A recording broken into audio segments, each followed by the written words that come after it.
fazer para vocês que é muito importante. A gente percebe, principalmente nos iniciantes, que ao analisar um fundo imobiliário, eles olham principalmente o PVP e o dividendo pago, né? E aí acabam não se atentando em outras questões.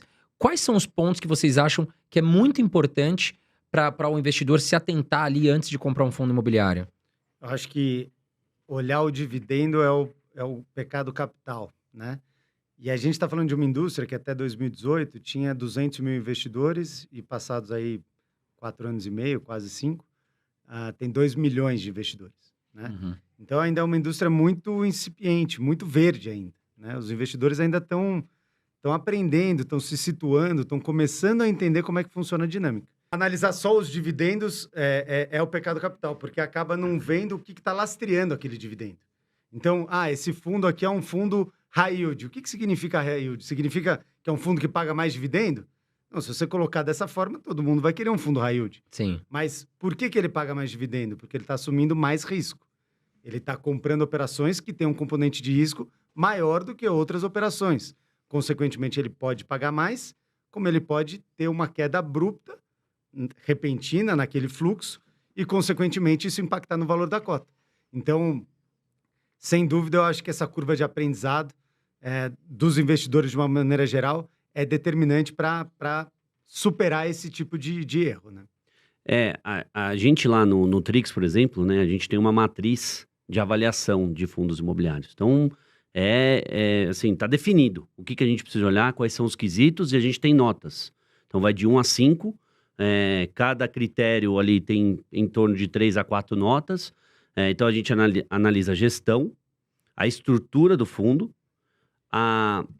o valuation. Então, aí, o dividendo é uma nota Um componente. do valuation que está dentro desse contexto das outras 4 notas, entendeu? Sim. E analisa a diversificação da carteira, a qualidade de diversificação da carteira. Então, sei lá, são 20, 22, 23 notas que a gente tem ali para analisar um fundo imobiliário. E aí, a partir daí, essa nota é um componente para a gente juntar com a nota dos outros fundos e aí, no geral, selecionar uma carteira de fundos imobiliários.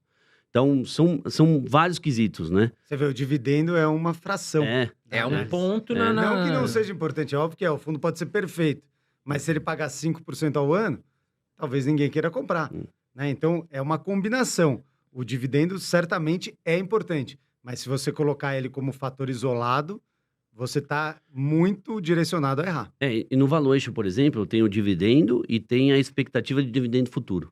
Então, assim, acho que mais importante, as pessoas pegam muito do dividendo passado, né? Então, esse fundo entregou 20% de dividend yield nos últimos 12 meses.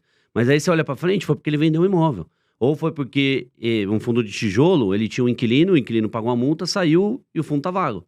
E para frente? O imóvel tá vago, né? O imóvel tá vago. E para frente? Quanto que esse cara vai distribuir? Se ele não tem mais inquilino, se ele não tem mais renda, não vai distribuir nada. Qual uma forma da gente poder analisar, talvez olhar os dividendos pagos nos últimos 5 anos? É uma boa métrica para a gente pensar no futuro ou não tem nada a ver? Não. Como a gente enxergar esses dividendos projetados? Ele precisa estudar o fundo. Ele precisa ler relatório de gestão. Ele precisa ler, e assim, não adianta falar ler com gestores, que é uma coisa que a gente faz, né? Então, assim, ler o relatório gerencial e falar com os gestores. E o que o Gabriel falou, a gente tem um time que só faz isso.